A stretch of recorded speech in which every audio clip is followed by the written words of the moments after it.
বিদগ্ধম পণ্ডিত মণ্ডলী কালিয়ার আনন্দ মনে পণ্ডিত শ্রুতি থিবে ঢালি কালিয়ার আর পাঠ করিবাকু দেবে নাহি বেল কালিয়ার ইয়ে পরদেউলରୁ ଶୂନ୍ୟବାଣୀ ଶୁଣିଲା ତତ କାଳ ଚମକି ହରିହରେ ଆନନ୍ଦ ଚାହିଁଲା କାଲିୟାର ଏହି ଶୂନ୍ୟବାଣୀ ମତେ କହୁଅଛି ଭଲା କାଲିୟାର ଦିଗ ଚାରି ଦିନ ଅବଲୋକନ କରି କାଲିୟାର ଏହି ପାଶ ନାହାନ୍ତି ମନରେ ସୁମରି କାଲିୟାର ବାପା ହଁ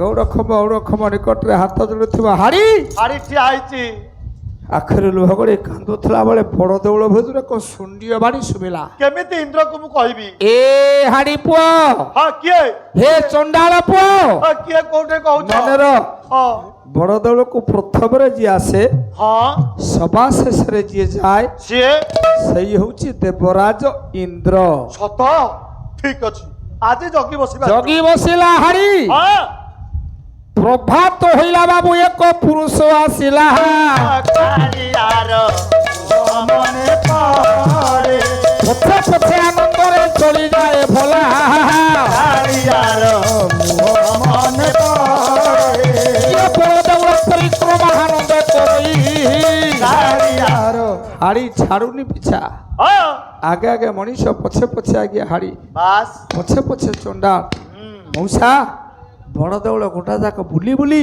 ହଁ ସଭା ଶେଷରେ ହଁ ପହଳ କାର୍ଯ୍ୟ ଆରମ୍ଭ ହେଲା ପହଡ଼ କାର୍ଯ୍ୟ ଆନନ୍ଦ ବଜାର ବୁଲିଲା ହଁ। କୋଇଲି ବୈକୁଣ୍ଠ ବୁଲିଲା ବୁଲିଲା। ଜଗନ୍ନାଥକୁ ଦର୍ଶନ କଲା ଆଜ୍ଞା ମୁକ୍ତି ମଣ୍ଡପରେ ବସିଲା ହଁ ଆନନ୍ଦରେ ପଣିତେ ହାଡ଼ି ପଛେ ପଛେ ବୁଲି ବୁଲି ଦେଖିଲା କଣ ବଡ଼ ଦେଉଳ କବାଟ ପଡ଼ିଗଲାଣି ବାସ୍ କିଛି ବୁଝିଲୁ କବାଟ ପଡ଼ିଗଲା କବାଟ ବଡ଼ ଦେଉଳ ଚାରିଥର ଚାରି କବାଟ ପଡ଼ିଲା ନୀତିକାନ୍ତି ସରିଗଲା ଭିତରେ ହାଡ଼ି ଏ ଲୋକଟା କିନ୍ତୁ ଯାଉନି ଯାଉନି ହାଡ଼ି ମନେ ମନେ ଚିନ୍ତା କଲା ଇଏ ସିଏ କି କିରେ ଇଏ ସିଏ ଏଇକି ହାଡ଼ି ପହଞ୍ଚିଗଲା ଆପଣମାନଙ୍କର ଜଗମୋହନ ମଣ୍ଡପ ଉପରକୁ ହଁ ହରେ ବାଟୁ ଆଜ୍ଞା ଆଜି ଆମ ବାବୁ ଗାଉଥିଲା ଗୋଟେ ପଦ କୋଉ କଥା କହିଲେ ଆଜ୍ଞା ମୋ ଗୁରୁ ଢେଙ୍କାନାଳ ବାରି ଆଜ୍ଞା ସ୍ୱରସ୍ରଷ୍ଟା ଭାସ୍କର ବେହେରା ଆଜ୍ଞା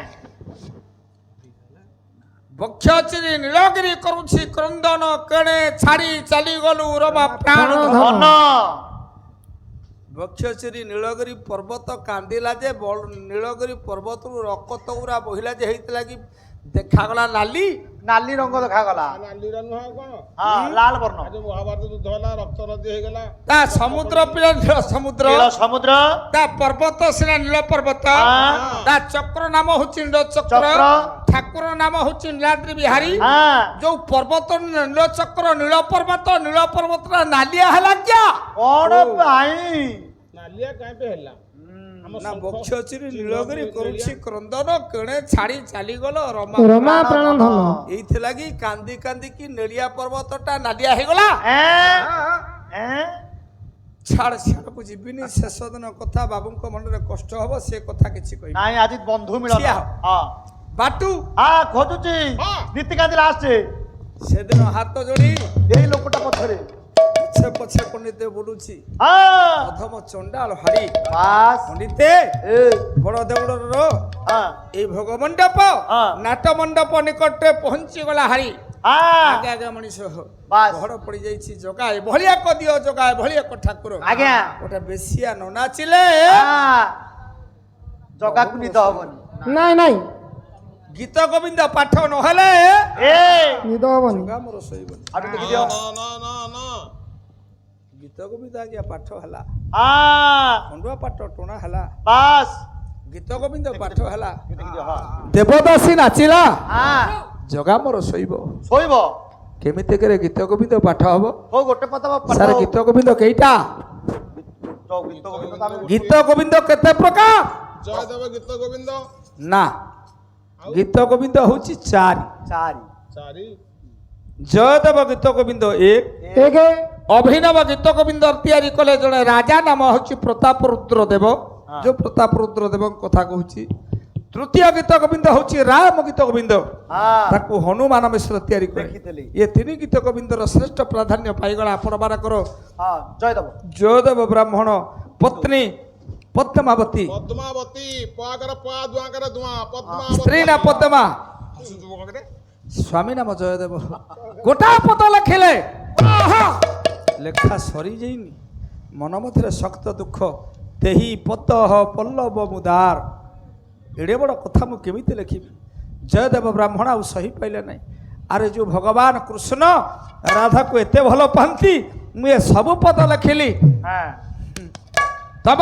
ଶିରସି ଖଣ୍ଡନ ମହଶିରସି ମଣ୍ଡନଂ ଦେହି ପଦ ପଲମୁଦାରଂ ପ୍ରିୟ ଚାରୁ ଶିଳେବ ସବୁ ଲେଖିଲେ କିନ୍ତୁ ଶେଷ ଧାଡ଼ିଟାକୁ ଲେଖିବାରେ ଆଜ୍ଞା ବ୍ୟଥା ହେଇଗଲା କଲମ ଥୋଇଦେଲେ କହିଲେ ପଦ୍ମା ଏଇଠି ରହିଲା ତ ଆଉ ଏଇଠି ରହିଲା ଲେଖା ଅସମ୍ପୂର୍ଣ୍ଣ ହେଇଗଲା ଯାଉଛି ସ୍ନାନ କରିକି ଆସିବି ଗାଧେଇକି ଆସେ ଆସିଲେ ଭାବିବି ଆରେ ଭଗବାନ ନନ୍ଦନନ୍ଦନ ବଂଶୀବଦନ ଭଗବାନ କୃଷ୍ଣ ରାଧାର ପାଦଟା ମୁଣ୍ଡ ଉପରେ ଥୋଇଲେ ଏଡ଼େ ବଡ଼ କଥା କେମିତି ଲେଖିବି ହଁ ହଁ ଚାଲିଗଲେ ସିନା ଜୟଦେବ ଆଉ ଜଗା ସହିପାଇଲାନି କେମିତି ସହିବ ସତ ଆଉ ଭକତକୁ ମୁଁ ଭଲ ପାଏ ଭକତ ଭାବରେ ରାଧା ଭଲ ପାଏ। ଆହ୍ଲାଦିନୀ ପ୍ରେମମୟୀ ସତ୍ନୀ ଅଧା ରାଧା ଅଧା ପୁରୁଷ ଅଧା ଜୀବ ଅଧା ପରମ ଯୋଉ ରାଧାକୁ ମୁଁ ଏତେ ଭଲ ପାଏ ପାଦଟା ମୁଣ୍ଡ ଉପରେ ଥୋଇବାରେ ଭୁଲ ରହିଲା କୋଉଠି ଜୟଦେବ ତୁ ସିନା ଲେଖିଲୁନି ଭଗବାନ ଜଗତର ନାଥ ଜଗନ୍ନାଥ ପଣ୍ଡିତେ ଜୟଦେବ ବ୍ରାହ୍ମଣ ରୂପକୁ ଧରିଲେ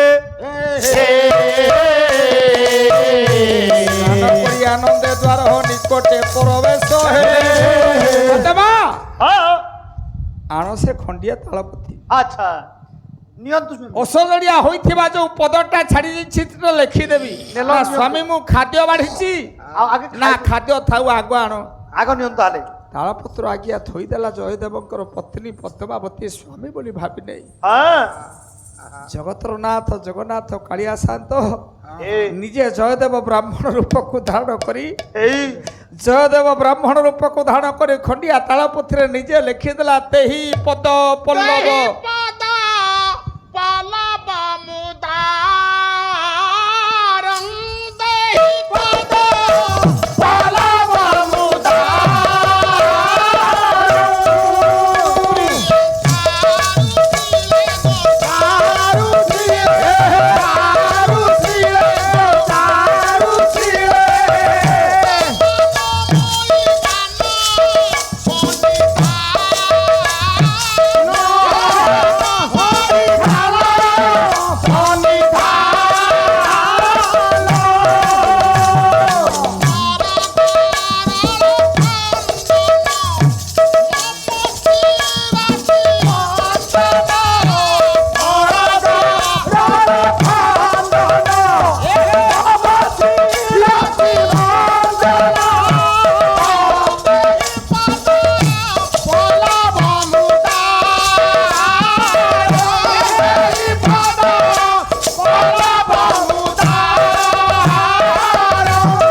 ଜଗତର ନାଥ ଜଗନ୍ନାଥ କାଳିଆ ଶାନ୍ତ ସେଇ ପଦକୁ ପଣ୍ଡିତେ ତାଳପତ୍ର ଲେଖିଦେଲେ କହିଲେ ପଦ୍ମା ଏ ପଦ୍ମା ପଦ୍ମାରେ ଲେଖା ସରିଗଲା ସତେ ଭାବି ଭାବି ଯାହା ଆସିଥିଲି ତା ଲେଖିଦେଲି ହଁ ଆଣିଲ କଣ ରୋଷେଇ କରିଛ ଖାଇବା ଆସନ୍ତୁ ସ୍ୱାମୀ ମାୟା କରିଛନ୍ତି ଆନନ୍ଦରେ ବାଢିଦେଲା ଆଜ୍ଞା ପଦ୍ମାବତୀ ସ୍ୱାମୀ ମାୟା କରିଛନ୍ତି ଇହ ଜନ୍ମ ପର ଜନ୍ମର ଦେବତା ଭ ହଁ ସ୍ୱାମୀ ପାଇଁ ଆଜ୍ଞା ସୁନ୍ଦର ଆସନ ଦେଇଦେଲା ହଁ ଖାଦ୍ୟ ପେୟକୁ ଆନନ୍ଦରେ ବାଢିଦେଲା ଛଅ ଭଜା ନଅତି ଆନନ୍ଦରେ ଭଗବାନ କୃଷ୍ଣ ଆନନ୍ଦରେ ଭଗବାନ ଜଗତର ନାଥ ଜଗନ୍ନାଥ ଜୟଦେବ ବ୍ରାହ୍ମଣ ରୂପରେ ବସିଛନ୍ତି ଏ ପଦ୍ମାବତୀ ଜୟଦେବ ବ୍ରାହ୍ମଣର ଘରର ଦ୍ୱାର ନିକଟରେ ହେଲା ହଁ ତୁ ତ ଭକତ ଭାବରେ ବନ୍ଧରେ ସେ ତ ଭକତ ଜୀବନ ଧନ ଭକତ ଭାବରେ ବନ୍ଧାରେ ସେ ତ ଭକତ ଜୀବନ ଧନ ତାକୁ ଖୋଜିଲେ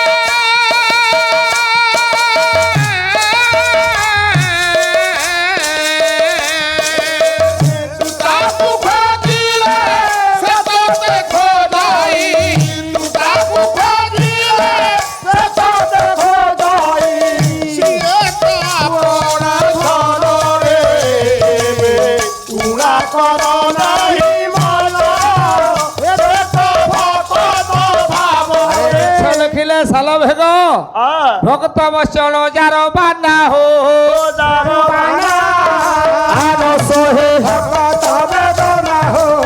ଅଚଳ କରୁଣାର ବରୁଣାଳୟ ପ୍ରଭୁ ବସିଛି ଆନନ୍ଦରେ ପଦ୍ମାବତୀ ପଙ୍ଖା ବିଞ୍ଚି ଦଉଛି ଆନନ୍ଦରେ ଭଗବାନ ନାରାୟଣ ଭଗବାନ ଜଗତର ନାଥ ଜଗନ୍ନାଥ ଭଜନ କରୁଥିଲା ବେଳେ ଜାଣି ପକେଇଲା ଜୟଦେବ ବ୍ରାହ୍ମଣ ସ୍ନାନ କରି ଆସି ପହଞ୍ଚି ଗଲେ ସବୁ ଅନର୍ଥ ହେଇଯିବ ଏ ପଦ୍ମା ହେ ପଦ୍ମା ହାତ ଧୋଇବେ କି? ହାତ ଧୋଇବି ଆଉ ଖାଇବି ନିଅନ୍ତୁ ପାଣି ବାହାରୁ ନିଅନ୍ତୁ। କଲା ଭକ୍ତ ଭାବ ଗ୍ରାହିତ ସେଇ ବାସ୍ ভগত পছে পছে থান্তি গোড়াই ভক্ত ভাব গ্রাহিত সেই ভক্ত পথে পথে থাকি গোড়াই ভক্ত ভাব গ্রাহিত সেই ভক্ত হওয়া তাকু কি দহি তো শিব ভক্ত হওয়া তাকু ভক্ত প্রেমে সদা হুহন্তি বাই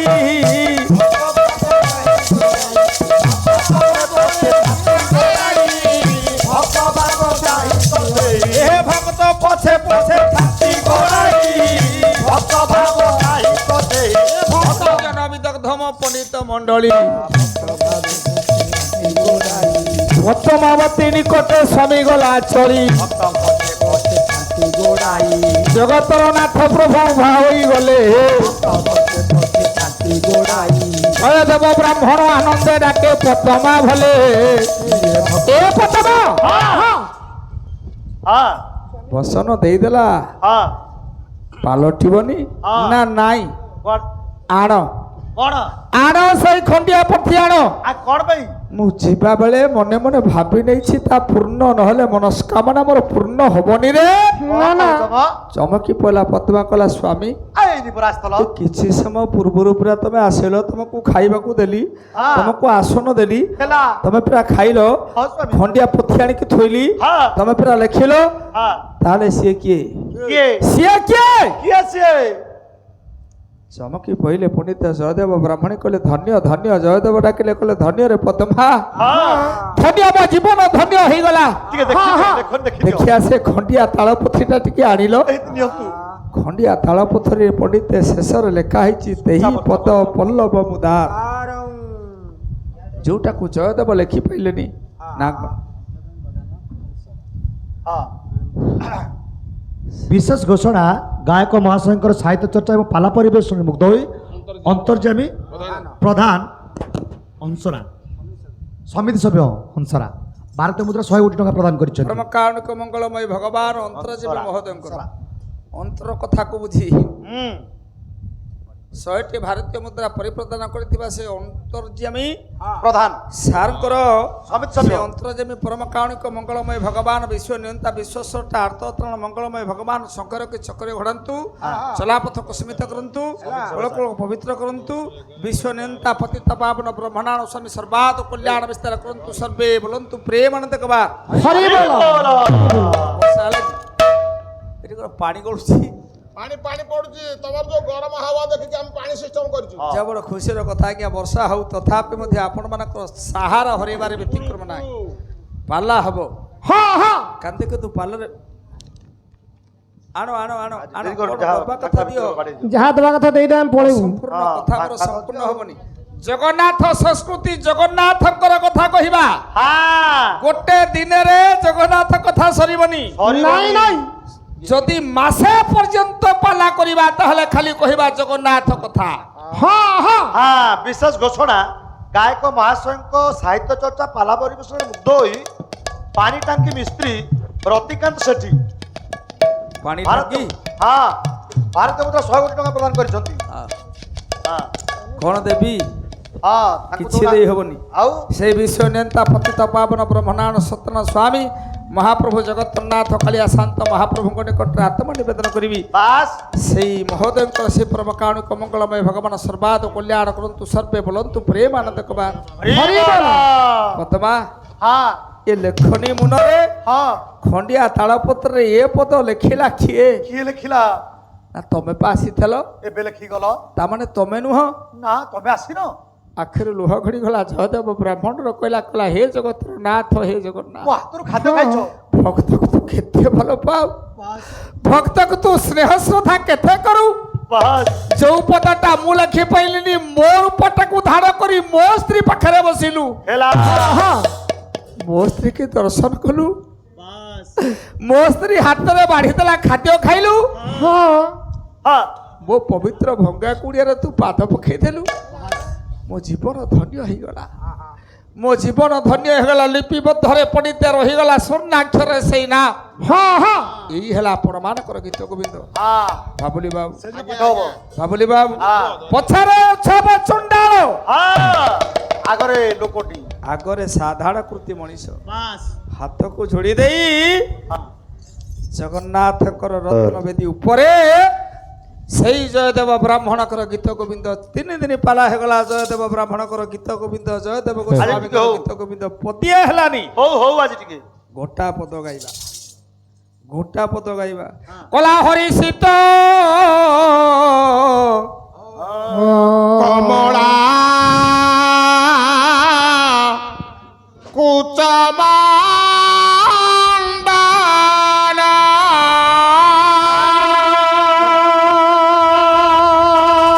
ଶ୍ରୀତ କମଳା କୁଚମାଣ୍ଡାନା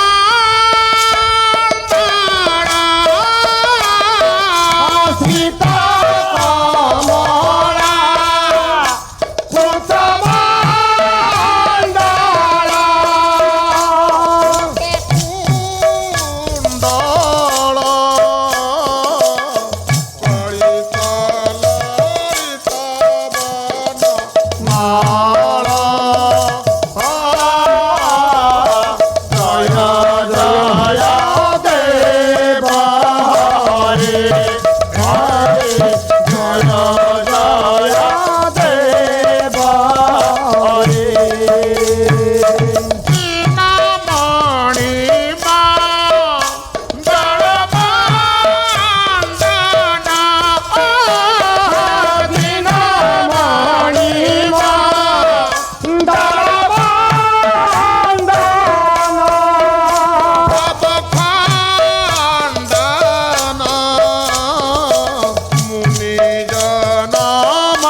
କାରୁଣିକ ମଙ୍ଗଳମୟ ଭଗବାନଙ୍କର ଭୟ ପବିତ୍ର ପଦ ସରୋଜରେ ମନୋନିବେଶ କରି ଜୟଦେବ ବ୍ରାହ୍ମଣଙ୍କର ଗୀତ ପାଠ ସରିଗଲା। ଖଣ୍ଡୁଆ ପାଠ ଆଜ୍ଞା ପଡ଼ିଲା, ପଡ଼ିଗଲା। ଏ ଲୋକଟା ଯାଉନାହିଁ, ବଡ଼ ଦେଉଳ ଛାଡ଼ି ଯାଉନି। ଏ ପ୍ରଥମେ ଆସିବ, ଶେଷରେ ଗଲେ ସିଏ ହବ ଇନ୍ଦ୍ର। ଏ ଖୋଜୁଛି। ଆନନ୍ଦରେ ବଡ଼ ଦେଉଳ ଛାଡ଼ି ହଁ। ଦକ୍ଷିଣ ଦ୍ୱାର ନିକଟରେ ପହଞ୍ଚିଲା। ବାସ୍ ମଉସା ଏ ଦକ୍ଷିଣ ଦ୍ୱାର କବାଟ ସେତେବେଳକୁ ବନ୍ଦ ବନ୍ଦ ହେଇଥିଲା। ହାତ ବଢ଼େଇଦେଲା। ହାତ ପଡ଼ିଲା ମାତ୍ରକେ ବନ୍ଧା ହେଇଥିବା ପଡ଼ିଥିବା କବାଟ ଖୋଲିଗଲା। ଖୋଲିଗଲା ରେ। ଆନନ୍ଦ ହୀନ ଆନନ୍ଦ ମନରେ ଏ ମଣିଷ କଲା ଗବ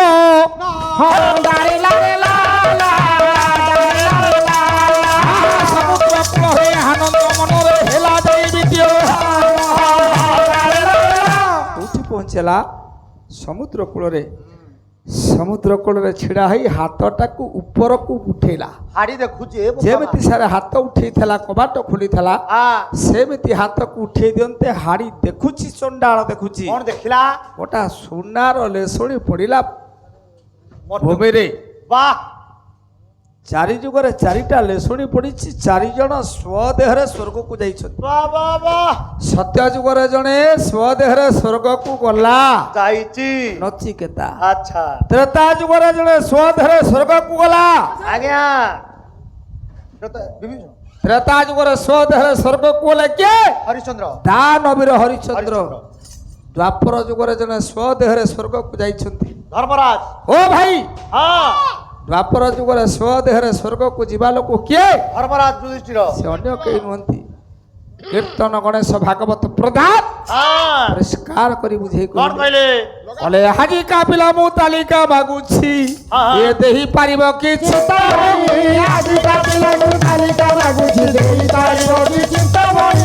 ଭାଗବତ ଗୀତ ସହିତ ନଚିତା, କେତେ ଜଣ ବୈକୁଣ୍ଠେ ଗଲେଣି, ଏ ହେ ଏ ଚିନ୍ତାମଣି ମୋ ଆଜିର ପିଲା ତାଲିକା ମାଗୁଛି ମତେ ଦବ। ପାର୍ଥକୁ କହିଲ ଭାଗବତ ତତ୍ଵ ସ୍ୱାର୍ଥ ଆଗେ ରଖି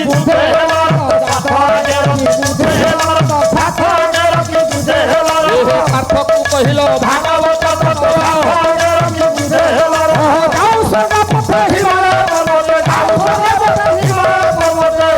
ମଲାନ ପାରିଲା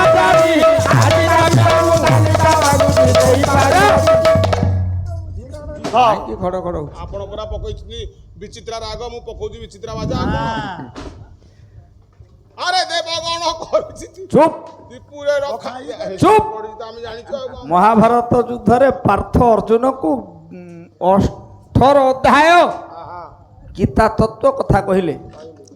ସ୍ୱଧରେ ଅର୍ଜୁନ ଯାଇଛି ନା ନା, ଭାଗବତ ତତ୍ଵ ଦିବ୍ୟ ରୂପକୁ ଦର୍ଶନ କଲେ, ଅଦ୍ଭୁତ ରୂପ ଅଦ୍ଭୁତ ରୂପକୁ ଦର୍ଶନ କଲେ ମଧ୍ୟ ଅର୍ଜୁନ ସ୍ୱଦେହରେ ସ୍ୱର୍ଗକୁ ସାରି ଯାଇନି। ତ୍ରେତା ଯୁଗରେ ସ୍ୱଦେହରେ ସ୍ୱର୍ଗକୁ ଗଲା ଜଣେ, ସେ କିଏ? କଲା ଚିତା ଚୈତନ କାଟି ଭୀଷ୍ମରଥି ଆଜୀବନ ବ୍ରହ୍ମ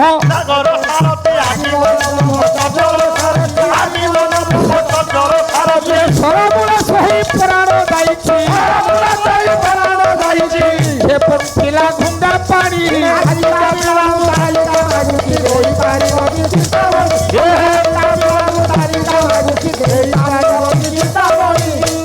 ଏତିକି ନୁହେଁ, ଏ ଜଗତ ଭିତରେ କାହାକୁ ତମେ ମୁକ୍ତି ଦେଇନ। ଏ ଜଗତ ମଧ୍ୟରେ କେତେ ଯେ ବାବାଜୀ, ଗଣ୍ଡି ମୁଣ୍ଡ ଚିତା ଚୈତନ ସାଜି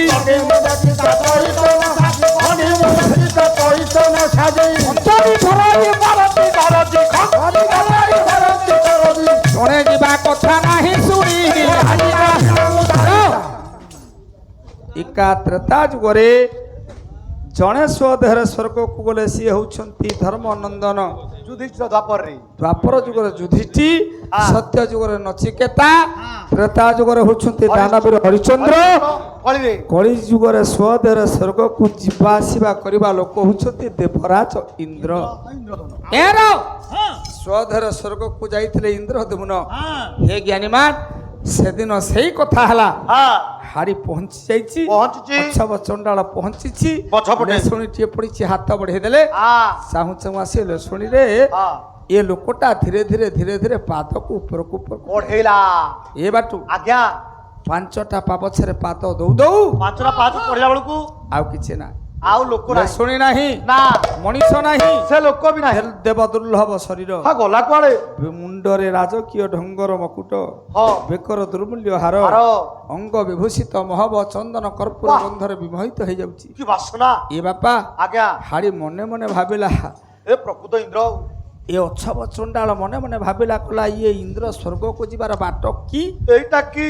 ଜଗିକି ବସିଲା, ଏଇଠି କାଲି ଦେଖ, ଜଗିକି ବସିଲା, ଖୋଜି ଖୋଜି ଆଣି ବାଡ଼େଇଲା ଗୋଟା କିଳା। ଏଇଠି ଗୋଟେ ଯଦି କାଲି ଏଇ ବାଟେ କିଳା ବାଡେଇବି ଆସିବ ସେ ଲୋକ, ମୁଁ ବୁଝି ନେବି ତାହେଲେ ଇଏ ହଉଛି ସ୍ୱର୍ଗକୁ ବାଟ। ବାଟ ଏଇଟା ନାଲି ସୂରଜ ପୂର୍ବ ଦିଗେ ଉଏରେ, ନାଲି ସୂରଜ ପୂର୍ବ ଦିଗେ, ନାଲି ସୂରଜ ପୂର୍ବ ଦିଗେ ଉଏରେ, ନାଲି ସୂରଜ ପୂର୍ବ ଦିଗେ କି ଚରାଇଟି ମେলাই ପାହାତି, କି ଚରାଇଟି ମେলাই ପାହାତି, କରି ଗୀତ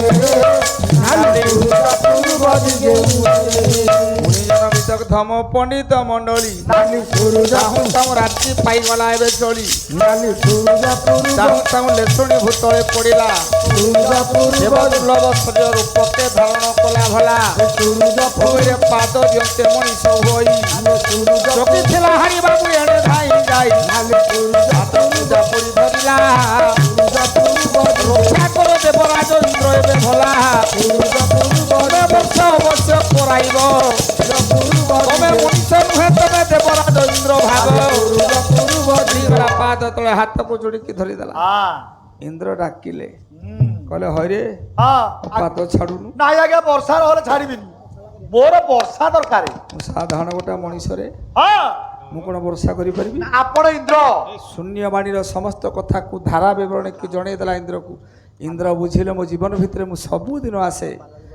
ପ୍ରଥମେ ଆସେ ଶେଷରେ ଯାଏ ଆସେ ଯାଏ ମତେ କେହି ଦେଖନ୍ତି ନାହିଁ ଦେଖିବା ଲୋକ ଏଇ ଲୋକଟା হ্যাঁ ଜୀବନ ଭିତରେ ପ୍ରଥମେ ମତେ ଦେଖିଲା ମତେ ଇଏ ଜାଣିଲା এই ଲୋକଟା ଯା ଯା ତୋ ରାଜାକୁ କହିବୁ ରେ ଠିକ ବର୍ଷା ହବ ଆଜି କହିବାକୁ ଯାଉଛି ଆଜି ଅପରାହ୍ନରେ ବର୍ଷା ହବ ଯା ମଣିମାଙ୍କର ଜୟ ହେଉ ମଣିମା ଆନନ୍ଦ ହୋଇ ଏଣେ ହାଡ଼ି ଚଳିଗଲା ରାଜା ନିକଟରେ ଯାଇ ସମସ୍ତ କହିଲା ଚାହୁଁ ଚାହୁଁ ଅପରାହ୍ନରେ ବର୍ଷା ଯେ ହୁଅଇ নালি সুরুজা ରାଜା ମନେ ମନେ ଚିନ୍ତା ଯେ କରଇ ଅରେ ଅଛବ ଚଣ୍ଡାଳ କଥା ସତ ହେଲା ଆଜ୍ଞା ଡାକ ସେ ଚଣ୍ଡାଳ ଆଜ୍ଞା ଆଜ୍ଞା ଆଇଲେ ଆଜ୍ଞା ଚଣ୍ଡାଳକୁ ଡାକିଲେ ହଁ କହିଲେ ହରେ ତୁ ଇନ୍ଦ୍ର ପାଖକୁ ଯାଇଥିଲୁ ନା ଆଜ୍ଞା ହଁ ଦେଖିଛି ହଁ ଯାଇଥିଲି ପରା ସବୁ କଥା ଇନ୍ଦ୍ର ପ୍ରତାପ ରୁଦ୍ରଙ୍କୁ ବୁଝେଇଦେଲା ପୁଣି ତେ ହଁ ଏ ଅଛବ ଚଣ୍ଡାଳ ବାସ୍ ରାଜା ଇନ୍ଦ୍ର ପ୍ରତାପ ରୁଦ୍ର ଡାକିଲେ କହିଲେ ଚାଲିଲୁ କୋଉଠି କିଳା ବାଡିଛୁ ଆସୁନାହାନ୍ତି ଦେଖେଇବି ବାଲି କିଳା ନିକଟରେ ନେଇ ପହଞ୍ଚେଇଦେଲା ଅଛବ ଚଣ୍ଡାଳ ଏଇଠି ଇନ୍ଦ୍ର ଆସା କହିଲା ଆଜ୍ଞା ମଣିମା ଏଇ ବାଟେ ସ୍ୱର୍ଗକୁ ଇନ୍ଦ୍ର ଆସନ୍ତି ଏଇ ବାଟେ ସ୍ୱର୍ଗରୁ ଇନ୍ଦ୍ର ମର୍ତ୍ତ୍ୟକୁ ଆସନ୍ତି ବିଶ୍ୱାସ ହେଇଗଲା ରାଜା ପ୍ରତାପ ରୁଦ୍ର ସେଇଦିନ ଠାରୁ ସର୍ବ ସମକ୍ଷରେ ଏଇ ଭକ୍ତକୁ ସମ୍ମାନ ଦେବାକୁ ଯାଏ ଯାଇ ଏ ଅଛବ ଚଣ୍ଡାଳକୁ ସମ୍ମାନ ଦେବାକୁ ଯାଇ ଏଇ ଦକ୍ଷିଣ ଦିଗର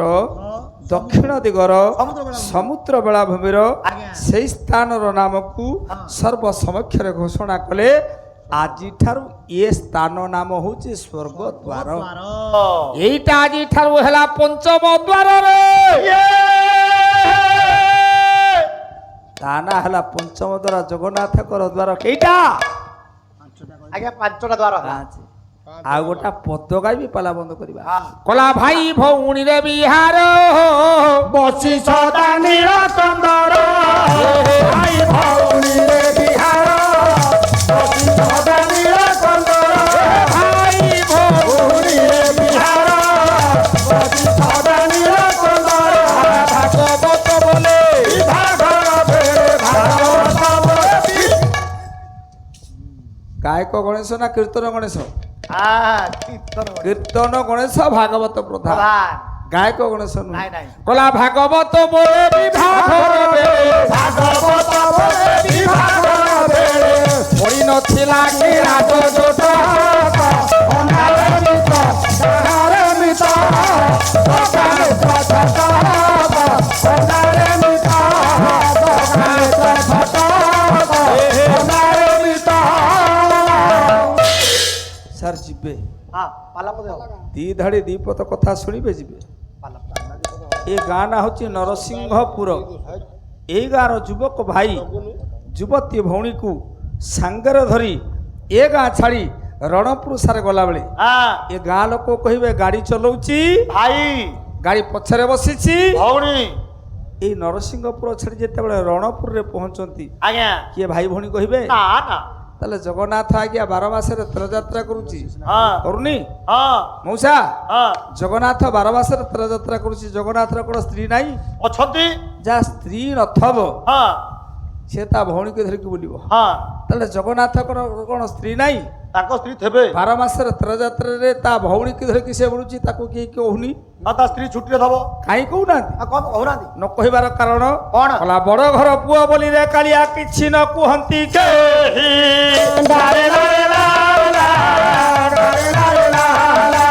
ଭଉଣୀକୁ ଧରି ବିହାର କରୁଛି ସଦା ନୀଳାଦ୍ରି ଗୋସାଇଁ ଆଜି ଗୋଟେ ଚୌପଦୀ ଗାଉଥିଲେ ବାବୁ ମୋ ହଁ ଚାରିଟା ଚୌପଦୀ ଗାଲେ ଚୌପଦୀଟି କଣ ପାଇଁ ଗାଉଥିଲ ତମେ ଗାଇଲେ ଯେ ଶିଖିଛନ୍ତି ଗାଇଲେ କଣ ଅସୁବିଧା ହେଲା? ସେ ଶିଖିଛନ୍ତି ଗାଇବେ ଶିଖିଛି ଗାଇବନି ବୋପାର ଧନ ଅଛି ବୋଲି ଆଜ୍ଞା ବାପା 10 ହଳ ପ୍ୟାଣ୍ଟ କରିଛି 10 ହଳ ସାର୍ଟ କରିଛି। ହଁ ପୁଅ ଆଜି ଯଦି ହଳେ ପିନ୍ଧିଲା କାଲି ହଳେ ପିନ୍ଧିଲା ତା ପରଦିନ ହଳେ ପିନ୍ଧିଲା ଲୋକ କହିବେ ବୋପାର ଧନ ଅଛି ବୋଲି ଛୁଆ ପିନ୍ଧୁଛି। ଆଉ ଅଛି ବୋଲି ଟଙ୍କା ପିନ୍ଧୁଛି ନା ଆଉ ଯଦି ଏ 10 ହଳ ଯାକ ପ୍ୟାଣ୍ଟ ସାର୍ଟ ଏକା ବେଳକେ ଦେହରେ ଆଜ୍ଞା ପିନ୍ଧିବ ତାକୁ ଆମେ କଣ କହିବା? ଏଟା ପାଗେଳାଟା ଭାଇଟା କଣ କହିବା? 10 ହଳ ପିନ୍ଧିଛି ତାକୁ କହିବା ଆମେ ଆଜ୍ଞା ଭଲ ମଣିଷ ନୁହେଁ, ତାକୁ କହିବା ଏବେ ବାଇଆ ପାଗେଳାଟା ଆଉ ହଉ।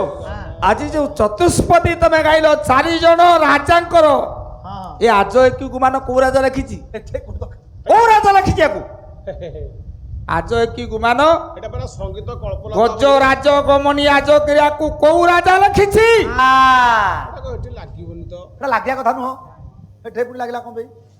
ମନେ ମନେ ତ ହଉ ନା ରାତିକ ଭିତରେ ସବୁ ଯାକ ସାରିଦେବି ଆଉ। ପାଲା ଆମେ ପରା ତିଆରି କରୁ। ଦେଖିଛୁ ବଣିଆ? ପାଲା ଗୁଡିକ ବଣିଆ ଦେଖିଛୁ? ହଁ ମଲା ଦେଖିନି କୁମାର ଦେଖିଛୁ? କମାର ଦେଖିଛି କୁମାର ଲୁହାକୁ ପଚେଇ ଆଜ୍ଞା ଗୋଟା ବଳା ତିଆରି କରିବ, ହଁ ତାକୁ ଗଣ୍ଠି କରିବ, ବାସ୍ ଗଣ୍ଠିରେ ଗୋଟେ ଖିଲ ବାଡ଼େଇବ, ଆଜ୍ଞା ନିଆଁରେ ପଡ଼ିବ, ହଁ ଯେମିତି ତାକୁ ପଡୁ ହଁ। ଗୋଟା ବଡ ଆବୁ ହେଇଥିବ। ହଁ କିନ୍ତୁ ସେଇ ବଣିଆ ଭଳିଆ କର୍ମ କରେ ଜଣେ ହଁ ବଣିଆ, କୁମାର ନୁହେଁ ବଣିଆ, ହଁ ସେ ନିଆଁ ପଡିବ ସେ ନିଆଁରେ ପଡ଼ିବ, ସେଇ ଝଳେଇବ ଆପଣଙ୍କ ନାକର କାନର ଅଳଙ୍କାରକୁ ନେଇକି ତାକୁ ନିଆଁରେ ପଡ଼ିବ, କିନ୍ତୁ ଗଣ୍ଠି ନଥିବ, ଆବୁ ବାହାରି ନଥିବ। ବାଃ। ଇଏ କିନ୍ତୁ ଝଳାଏ, ସିଏ ଝଳାଏ, ହଁ। ଇଏ ଝଳେଇବା ନିଆରା, ସିଏ ଝଳେଇବା ନିଆରା। ହଁ। ଇଏ ହଉଛି କମାର, ସିଏ ହଉଛି ବଣିଆ। ଇଏ ଲୁହା ଝଳାଏ, ୟାର 10 ଟଙ୍କାକୁ ତାର ଲକ୍ଷ ଟଙ୍କା ଇଏ ଲୁହା ଝଳେଇଲେ ଗୋଟା ଖିଲ ବସେଇଲେ ଦବ ହଁ 20 ଟଙ୍କା 20 ଟଙ୍କା। ଆଜ୍ଞା କିନ୍ତୁ ସୁନାରେ ଯଦି ଗୋଟା ଖିଲ ବସେଇବୁ 20,000 କେତେ ଟଙ୍କା? 20,000 ଇଏ ଝଳେଇବା ଅଲଗା, ସେ ଝଳେଇବା ଅଲଗା। ର ର ର ର ର ପାଲା ସିଆଡ଼କୁ ଯିବିନି। ହଁ ପାଲା ଗୁଡିକ। ତାହେଲେ ଜଗନ୍ନାଥ କୋଉ ପାଲା? ଅନୁଷ୍ଠାନ ପାଇଁ ଗୋଟେ ପାଲାଟି ଗାଁ ଆଜ୍ଞା ପାଲାଟି ବଢାଲେ କୋଉ ପାଲା? କୋଉ ପାଲା ଆମ ପାଲା ତ ଯୋଉ ପାଲା ଗାଇପାରିବୁ ବୋଲେ ଗୋଟେ 16 ପାଲା ଭିତରେ ଗୋଟେ ପାଲାଟେ ଗାଇଦେବେ। କେତେ ବର୍ଷର ଅନୁଷ୍ଠାନ? ସେ 25 ବର୍ଷର ଅନୁଷ୍ଠାନ 25 ପାଲା ଗାଁ ତାହେଲେ ପାଲା କେତେଟା ଜାଣିଛ? କେତେଟା? 32। 32 ହେଲେ ତା କବି କର୍ଣ୍ଣଙ୍କର 16, ଭୃଗୁରାମଙ୍କର 16। ପାଲା ବାଲା ଜାଣିନାହାନ୍ତି? ଜାଣିନାହାନ୍ତି ଶିଖନାହାନ୍ତି ଜାଣିନାହାନ୍ତି ସେ କଲା ମୃଦଙ୍ଗ ବା ଆଉ ଆଗକୁ ଯାଉ ନା କଲା ମୃଦଙ୍ଗ ବାଜିଲା ରେ କାହାଳି ବାଜିଲା ମୁଦକ ବାଜିଲା ରେ କାହାଳି ବାଜିଲା ସାଥେଇ କାହ୍ନୁ ମୋ ନାଚିଲା ରେ ବାଜିଲା ରେ କାହାଳି ବାଜିଲା ବାଜିଲା ରେ କାହାଳି ବାଜିଲା ମକାଇହୁ ସହରେ ପ୍ରଭୁ କରିଲା ବିଚାର ମୃଦଙ୍ଗ ବାଜିଲା ରେ ଜଣେ ମିଠେଇ ଖାଇବା ପାଇଁ ମନରେ ବିଚାର ବୁଢ଼ା ଫକୀର ରୂପକୁ କରଇ ଧାରଣ ଆହା ଚମ୍ପାବତୀ କଟକର ଗଜେନ୍ଦ୍ର ରାଜନ ହାତୀ ଘୋଡ଼ା ସୀମା ନାହିଁ ଅମୂଲ୍ୟ ରତ୍ନ ଏ 12 ଲକ୍ଷ ହସ୍ତି ତାର 13 ଲକ୍ଷ ଘୋଡ଼ା ଆହା ସିପାହୀ ଫୌଜ ଦ୍ୱାରେ ଥାନ୍ତି ଯୋଡ଼ା ଯୋଡ଼ା ଏ ଧନ ରଖି ଅଛି ରାଜା କୁବେର ସମାନ କ୍ଷତ୍ରିୟ ପଣରେ ସମ ନହିବେ ରାଜନ ବାଟୁ ରାଜ୍ୟ ନାମ ଚମ୍ପାବତୀ, ରାଜା ହେଲେ ଗଜେନ୍ଦ୍ର, ରାଣୀ ନା ଶୋଭାବତୀ। 18 ବର୍ଷ ବିତିଗଲା, ରାଜାରାଣୀଙ୍କର ପୁଅ ଝିଅ ନାହିଁ। ଶିବ ସେବା କରି ରାଜା ପୁତ୍ର ଯେ ପାଇଲା ଅଭୟ ବର ଶିବ ବାବୁ ଯାଚି ଦେଲେ ଭଲା ଆଶୀର୍ବାଦ ଫଳରେ ରାଜାରାଣୀ ପାଇଲେ ସୁନ୍ଦର ପୁଅଟିଏ। ବୁଝିହେଲା? ଏ କଥାକୁ ଜାଣିଲେ ଭଗବାନ ନାରାୟଣ ତତେ ବିଷ୍ଣୁ ଅଂଶରେ ଜନ୍ମ ଦେଲି, ଶିବ ସେବା କରି ପୁଅ ପାଇଲୁ। କଲା ମାରିବି ମନେ କରିଲେ ବିଚାର ମାରିବି ମନେ କରିଲେ ବିଚାର ଭାଗ୍ୟ ଦେବୀ ଷଠି ପାଶେ ପ୍ରଭୁ ଡାକି ନିରନ୍ତର ଭାଗ୍ୟର ଦେବୀ ଷଠି ଦେବୀ। ଷଠି ଦେବୀ କି ଭଗବାନ ନାରାୟଣ ଡାକିଲେ କହିଲେ ଷଠି ଆଚ୍ଛା ଯାଅ ସେଇ ଚମ୍ପାବତୀ କଟକର ରାଜା ଗଜେନ୍ଦ୍ରର ଶିବଙ୍କର ଆଶୀର୍ବାଦ ଫଳରେ ସୁନ୍ଦର ପୁଅଟିଏ ପାଇଛି, ତା କପାଳେ ଲେଖିବ 6 ଦିନ ରାତିରେ ରାଜକୁମାର ବିନାଶ ହବ। ଘରେ ଷଠି ଦେବୀ କରିଲେ ଗମନ କପାଳରେ କରିଲେ ଲେଖିଲେ କପାଳ 6 ଦିନ ରାତିରେ ପୁଅ ମରିବ ମରିଯିବ ଯତ ଧାତା ଭଲ ପଟ ଲିଖିତ କର୍ମାନୁସାରେ ଫଳ ଫଳ ଯାହା ଭଗବାନ ଲେଖେ ଯାହା ଭାଗ୍ୟ ଦେବୀ ଲେଖେ ଲେଖେ। ଯାହା ଷଠି ମାହା ଲେଖେ ହଁ। ତାହା କେବେ ଅନ୍ୟଥା ହବନି ହୁଏ ନାହିଁ 6 ଦିନ ରାତି ହେଲା ଆଚ୍ଛା ରାଣୀ କୋଳେ କୁମର ଏଣେ ଶୋଇଥିଲା ଏଣେ ଶୋଇଥିଲା ଭଙ୍ଗ ଏଣେ ଶୋଇଥିଲା ଯାହା ଲେଖା ହେଇଥିଲା ତାହା ତ ଘଟିଲା ଯାହା ଲେଖା ହେଇଥିଲା ଘଟିଲା ଠିକ ସେଇଆ ଜୀବନ ଆଉ ନାହିଁ ମଲା ପୁଅ କୁ ଧରି ରାଣୀ ମୁଣ୍ଡ ପିଟି କାନ୍ଦୁଲା କଲା ବଡ ଘରର ଝିଅ ବଡ ଘରର ଝିଅ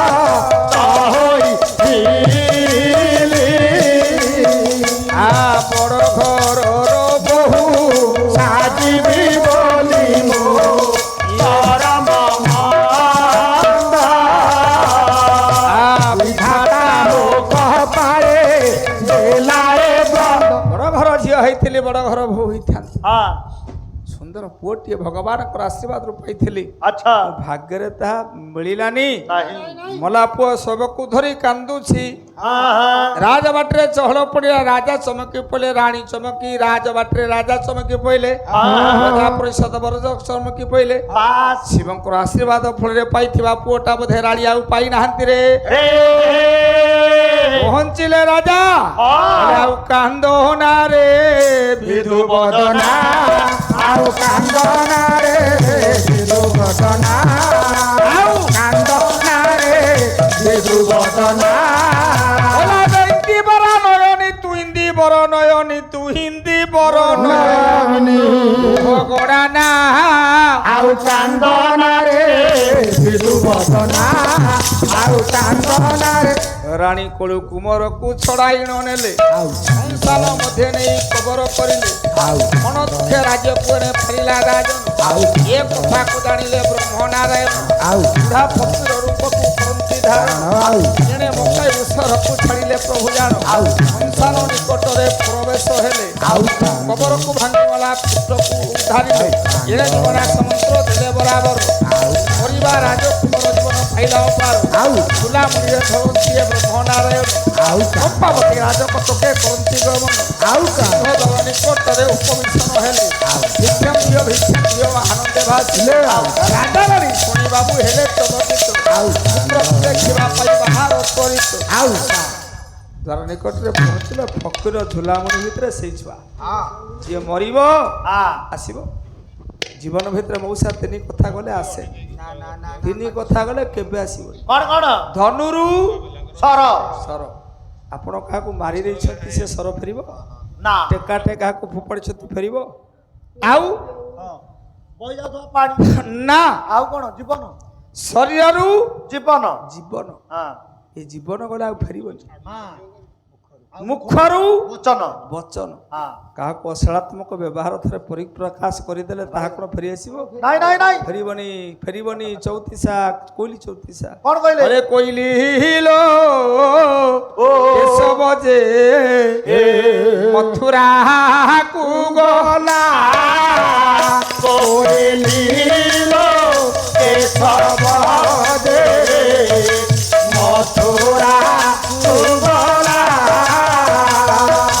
बोली गोला पुत्र बाहुरी होइला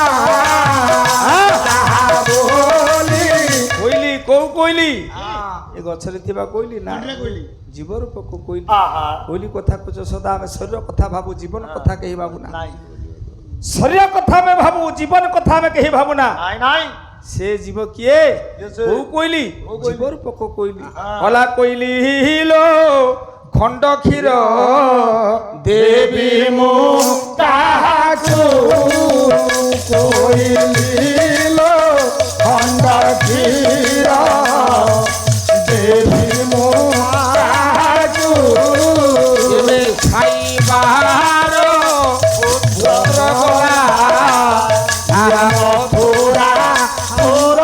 मथुरा जहाँ को खाइबा को दउथले पीबा को दउथली से तो चली गला मथुरा आ गया मथुरा कोटा अतीत गोप जोठी सब गोप्य हुए अच्छा। राधा आराध हेती राधा कृष्ण कर्षति कृष्ण वसुदेव समस्त बसुको जे आयत करछि से वसुदेव नंद आनंद वर्धन करे जे से होछि नंद यशोदा निज कथा भाबे ना जे यश सब देई दिए से होछि यशोदा यशोदा। ताले यशोदा का कथा भाबुथिले ओ। ई जीव कथा हाँ। भागवत जहा परिष्कार करी कहिछि अजात पक्षी घर बने माता लोड़ई क्षीर पाने पाने। अजात जात तार नाही तार नाही। माता लोड़ई काहे काहे? जार जन्म नाही जार मृत्यु नाही हौ फेरे कहूछि मां अरे बा। खाइबाकू दे से किए ये ହେଉଛି ଜୀବ ଜୀବ। ଗଲା କହିଲି ଲୋ ଗଲା ପୁତ୍ର ଏ ବାହୁଡ଼ି নইলা কইলিলো গলা পুত্র ଏବେ বাহুড়ি নইলা আগহন ତ ବୃନ୍ଦାବନ ଆହା ধান পাই ବୃନ୍ଦାବନ ଆଜ୍ଞା ଏ ଶରୀର ରୂପକ ବୃନ୍ଦାବନ ଏ ଶରୀର ରୂପକ ବୃନ୍ଦାବନରେ ଯେଉଁ କୋଇଲି ରୂପକ ଜୀବ ଥିଲା ଏ ଗହନ ବୃନ୍ଦାବନ ଆଉ ଶୋଭା ପାଇଲାନି ସେଇ ଜୀବ କଥା ଭାବି କାନ୍ଦୁଛି ମା ରାଜା ଛଡ଼େଇ ନେଇଥିବା ଛୁଆକୁ ବଞ୍ଚି ଆଣିଛନ୍ତି ଭଗବାନ କହିଲେ ରାଜା हाँ ପୁଅ ନବୁ हाँ ମରି ଜନ୍ମ ହେଇଛି ୟା ନାଁ ରଖିଲି ମର୍ଦ୍ଦଗାଜି ହଁ। ତ ମର୍ଦ୍ଦଗାଜି ପୁଅକୁ ତୁ ପା हाँ ମୋର 16 ଦିନେ 16 ପୂଜା ହେଲା हाँ ହସି ଦେଲେ ରାଜା ପୁଅକୁ ପାଇ ଆନନ୍ଦ ହୋଇଲେ ରାଜନ ନାରାୟଣ ନାରାୟଣ ନାମ ମୁଖେ ଉଚ୍ଚାରିଲା ଜାନ ଦେଲା ଚିତା ନିକଟ ଆୟୋଜନ ମାନ সবু কলে ঠুয়া ନିର୍ମାଣ କରାଇବାର বাটি ছামুন্ডিয়া ଆଇଲେ ତୋ ইন্দ্র গোবিন্দ চান্দুয়া ଚାରିଦିগে ଚାରିଥିଲ পতিলে নিশাণ ନିଜେ କରାଇଲେ সত্য নারায়ণ ମନ୍ଦିରେ ଭରିରେ মিঠাই শিরিণী ନାରାୟଣ ମନ୍ত্ରେ ପୂଜା হলে দ্বিজমুনি ସମରେ ପାଲା ଦେଲେ জম নারায়ণ ଝିଅରେ ପାଲା ନାମ এক জলোচন ଝିଅରେ ପାଲା ନାମ মর্দ গাজি জন্ম ପୃଥରେ ମର୍ଦ୍ଦ ଗାଦି বিভার কথন ସମରେ ପାଲା ନାମ বীর বিদ্যাধর ଯେ ପାଲା ନାମ মদন সুন্দর ପ୍ରଥମେ ପାଲା ସଦା সঙ্গ সৌদাগর ସମରେ ପାଲା ମନ হর ফাঁসিয়ার ସମରେ ପାଲା ନାମ ବାବୁ গুড়িয়া ସମେ ଦୁର୍ଜନ ସିଂହ পালা দেবরিয়া କାରରେ ପାଲା ନାମ ହେରା চন্দ ঘেন ଝିଅରେ ପାଲା ବାବୁ ଉଗ୍ର ତାରା ঘেন 11 নম্বର ପାଲା ନାମ ହଉଛି ଆପଣ ମାନଙ୍କର ଉଗ୍ର ତାରା ଉଗ୍ର ତାରା। 11 নম্ବର ପାଲା ହେରାଚନ୍ଦ୍ର ହେରାଚନ୍ଦ୍ର। 12 ରେ ହଉଛି ଉଗ୍ର ତାରା ଉଗ୍ର ତାରା। 13 ରେ କାଠୁରିଆ କାଠୁରିଆ। 14 ରେ ଲକ୍ଷ୍ମଣ କୁମାର ହଁ। 15 ରେ ପାଲା ନାମ ଅର୍ଣ୍ଣବଦନ। ଅଭିର୍ଣ୍ଣବଦନ ଇଏ କବି କର୍ଣ୍ଣଙ୍କର 16 ପାଲା ନାମ ହଉଛି ସ୍ୱର୍ଗ ଆରୋହଣ हाँ ଏଇଠାରୁ ପାଲା ପଦ ହୋଇଲା ସମା ବାଞ୍ଛିବ ପ୍ରଭୁ ହେ ବ୍ରହ୍ମ নারায়ণ ରଖି ଚକ୍ର ରଖିଥିବ ଭାବଗ୍ରାହୀ ପାଇବ ଏ ଫକୀର ଗୋସାଇ ଗୋସାଇ। ଦେଶର କଲ୍ୟାଣ ରାଜ୍ୟର କଲ୍ୟାଣ ସଦା କଲ୍ୟାଣ ଅଛି ବାଞ୍ଛିବ ବ୍ରହ୍ମ ନାରାୟଣ ଶଙ୍ଖ ରଖି ଚକ୍ର ଟେକିଥିବ ଭାବଗ୍ରାହୀ ଗ୍ରାହୀ। ପୂଜା ପାଇବ ଏ ଫକୀର ଗୋସାଇ ଗୋସାଇ। ଦେଶର କଲ୍ୟାଣ ରାଜ୍ୟର କଲ୍ୟାଣ। କଲ୍ୟାଣ ସଦା କଲ୍ୟାଣ ବାଞ୍ଛିବ ବ୍ରହ୍ମ ବ୍ରହ୍ମ ନାରାୟଣ ନାରାୟଣ।